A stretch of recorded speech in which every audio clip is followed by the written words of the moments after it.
G'day folks, it's been a couple of months since I last posted, only because it's been the end of autumn, now early winter, and the trees are starting to go dormant. It's July the 14th, I think. So the Crispy Crunch, being close to the house, still has its leaves, but most of the other upper trees have lost their leaves. This plum is completely bare, and since last time we spoke, I've moved a few trees around, so we've got a couple of locusts here and feijoas.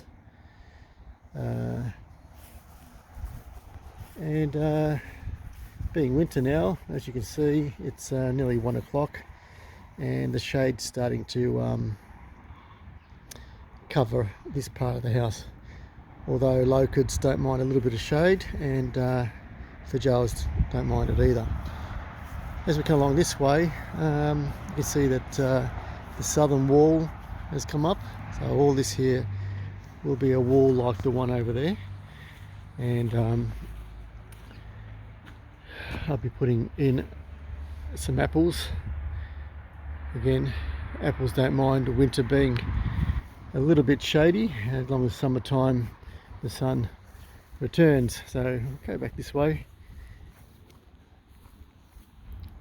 Over the last few months, I've been pulling out a lot of agapanthus by hand, so that's taken a bit of time.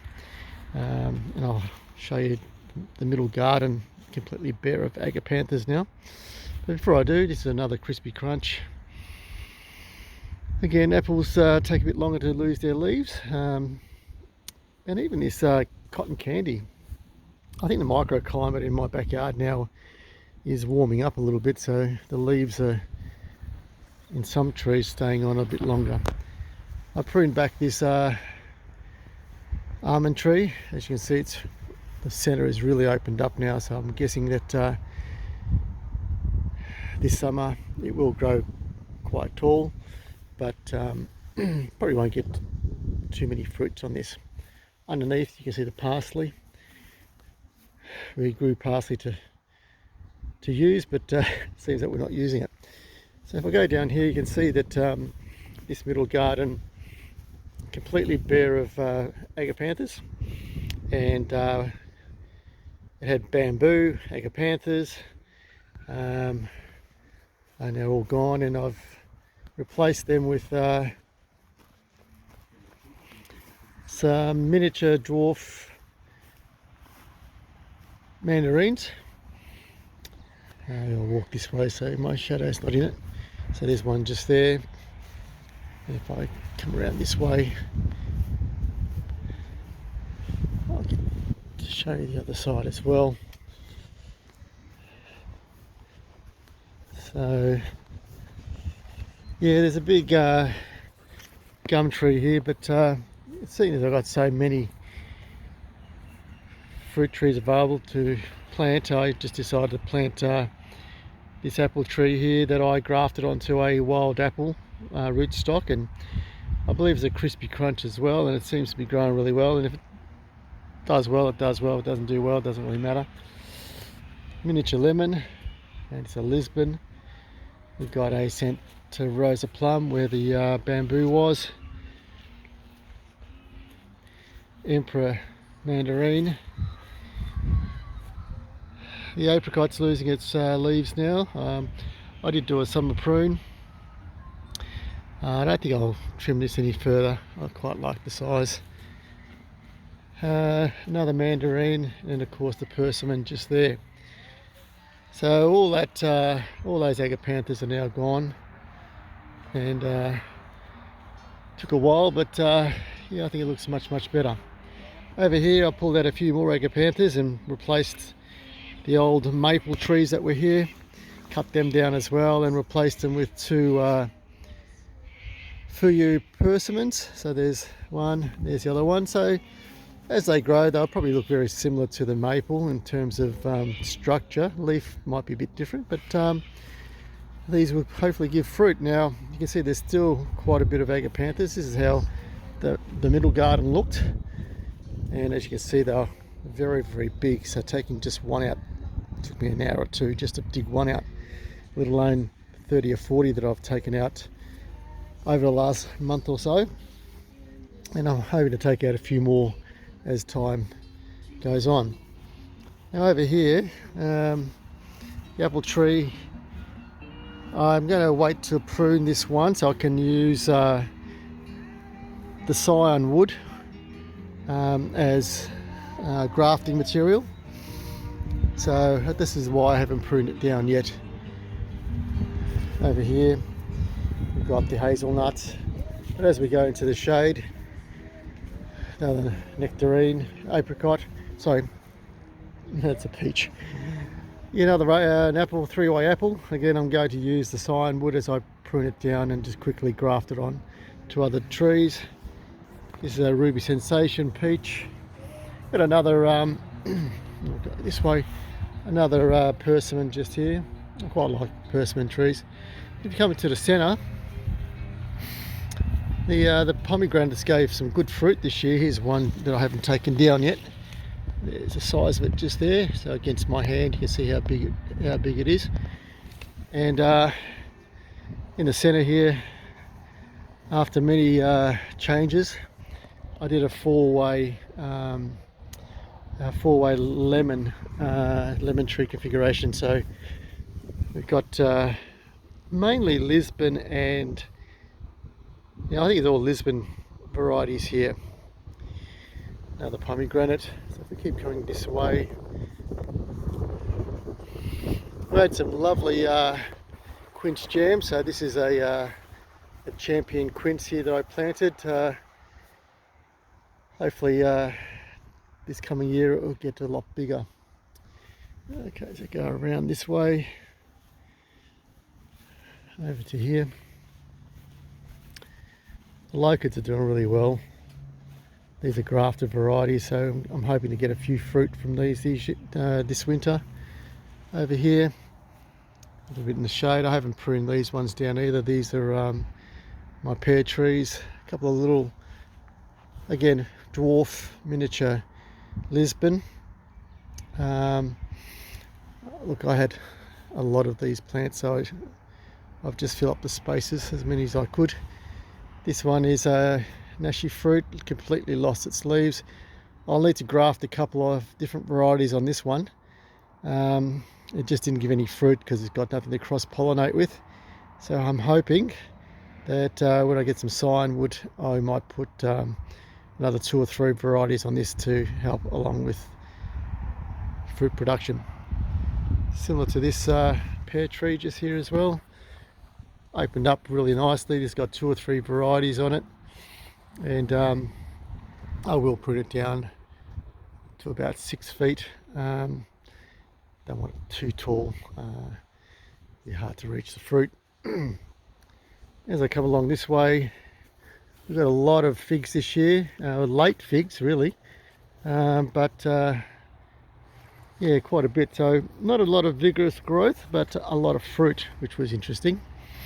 Yeah, another miniature Lisbon lemon, and another fig tree here, which I replaced the old one that died of root rot because the ground here was sunken and a lot of water was getting built up in this area and just basically killed the tree. The apricots are in their 3rd year, and you can see that they're all about 6 to 7 feet tall and shaped quite nicely. Got a few fruit off this last year, not a lot. I'm hoping this year we'll get a lot more. Between each of these apricots, again, some mandarins. Again, they're all miniature. They're not going to grow more than 1 metre to 1.5 metres tall, and maybe 1 metre or so wide. So it'll just fill that space nicely. This is a hunter apricot. Again, being different varieties, they're losing their leaves at different rates. Coming across here, another mandarin. This one's an emperor. Again, I don't know how well it'll do underneath this palm tree, but you'll notice that I've planted so many that it doesn't really matter. Another one here, an emperor, then an imperial, and another imperial just there. So right next to the Fuyu persimmon, which is a very slow grower, but it's getting there. As I come around this way, I did have a plum between these agapanthus, but I pulled it out. It was just matted with agapantha roots. So these hopefully will be going as well. And once they're gone, I might plant one more tree between this one and this one here. Now with these espaliated apple trees, what I decided to do here is that I'll pull this one out because I just wanted to see how the roots were going, if they were actually going into the ground or not. And actually they were, which was really good. So where the top part is of the pot, I'm just going to basically keep that empty, I guess. And I've dug a sort of a trench underneath or beside the bottom part of the pot, and that's where the water will gather. Now I'll probably change the watering system to bring it down to where that trench is, to encourage the tree to send its roots down into the ground. And once that happens, then the tree will probably burst into life a lot more, having the ground as its soil base rather than inside the pot. Last year I didn't, or this last season, I didn't put any codling moth traps or anything like that, and was quite disappointed with the amount of codling moth I got. So this year I'm making it a priority to make sure that I do that and hopefully get a better crop without the codling moth. This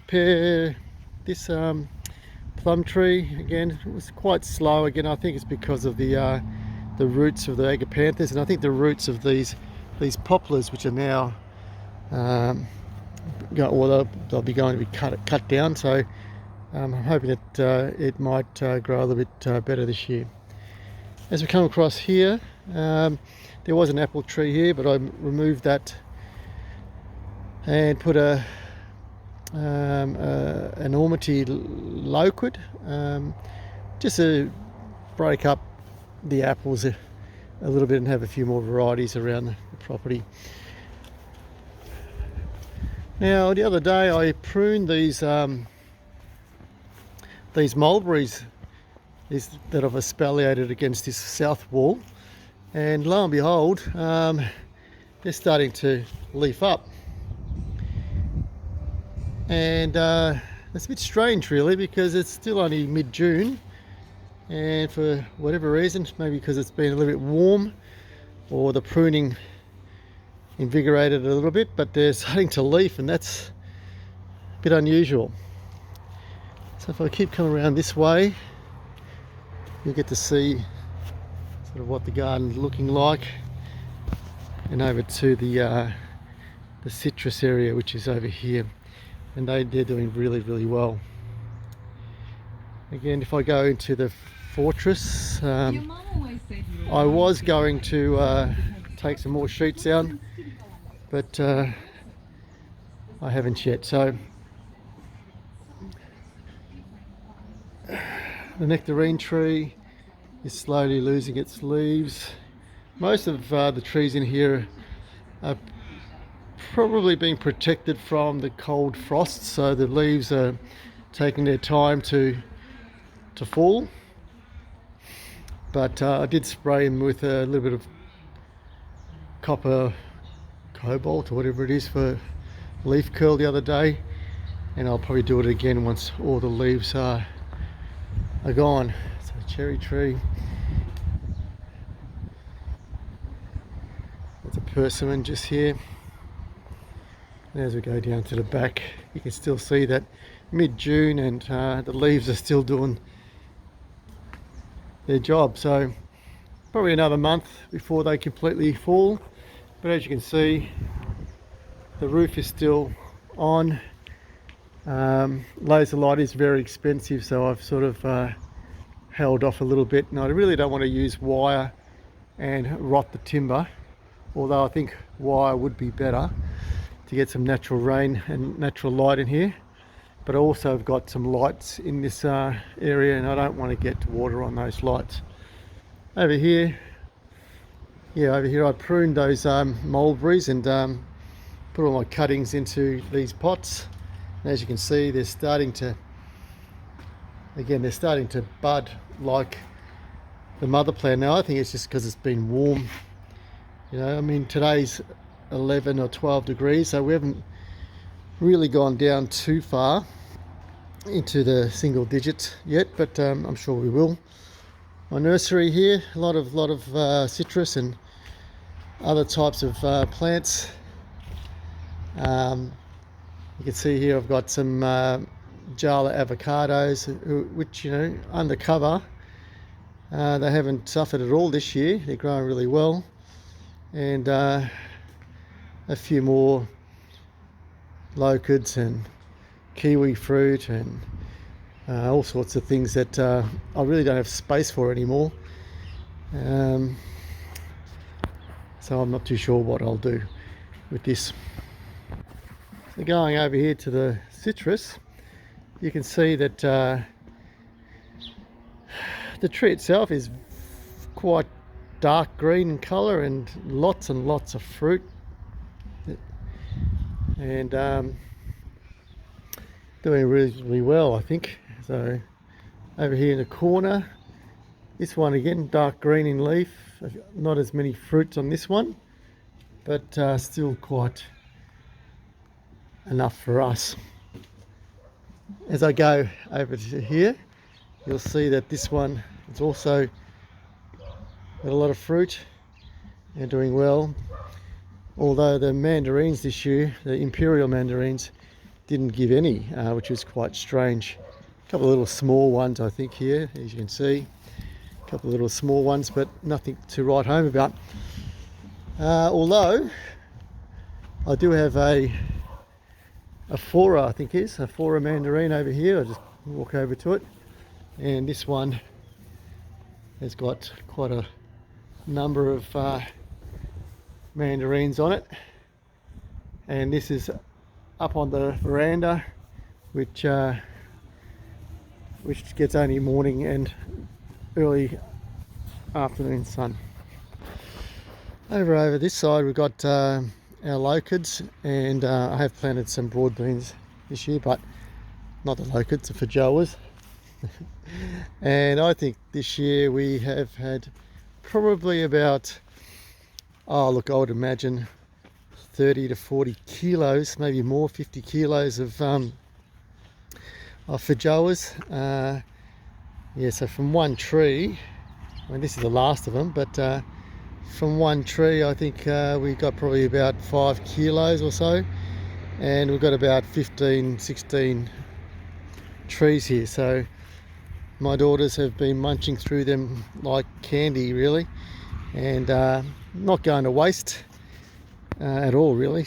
But I would imagine next year, when they're a little bit bigger, we'll probably have too much and start making jam and giving it to friends and family. This olive tree I was going to pull out because I thought the olives were a little bit small, but letting them grow, you can see that they're not that small, but they're not massive either. So the olive tree down there near the shed, just there, you can see in the distance, that one there has olives the size of dates, I reckon, quite large, where this one is a little bit smaller. Now down the front here, I don't know if I mentioned this last time, but this whole front fence now is completely hedged into a pomegranate hedge, and you can see that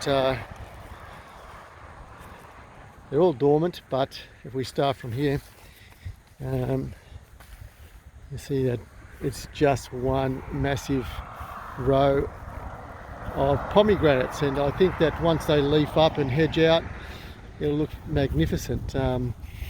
And it does receive all day sun. It's on the north side of the property, so it's going to get pretty much baked over summer, which is what pomegranates really like. So looking forward to that. So these date palms are completely full of dates, but these are inedible dates. No, you can't really eat them, but if they were edible dates, again, we'll be inundated with lovely dates. I didn't realise how much these actually produce, but masses and masses of them. So yeah, I normally cut them out and dispose of them before they fall to the ground, but this year is a bit late. So over here I've been doing a lot of pruning, but a couple of more new olive trees I'll put down this way. Here's one. This one here gave very big olives, probably the size of dates pretty much. So I'm pretty happy with this particular tree, and this is another one that I thought was small, but now that I left it to grow, you can see how big they are. So it's not a bad tree. I was going to pull this one out and thought what a waste having small olives, but again, these are probably your standard size olives that you find in the shops. So another tree down. Now that's where the brick wall is, just there. So there was an old tea tree that covered this space here, so all these branches here you see are from there, and now this one's gone, and hopefully I'll move that fence in line with the brickwork over there, and I'll have space to plant 2 more trees which will receive more light, more sunlight, now that this tea tree's gone. So we'll keep coming across this way to the front. As you can see, I haven't mowed the grass for ages. It's just been very wet, and this particular grass grows really, really fast. So these olive trees at the front here,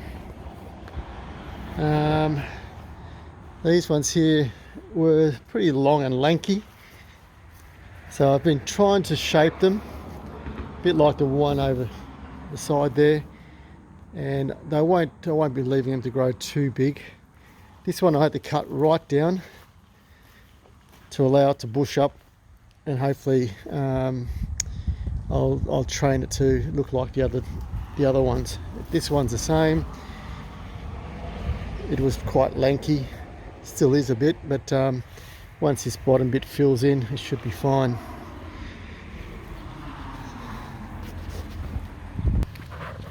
Down the side here, you'll see that there's a mandarin, quite healthy looking, this one.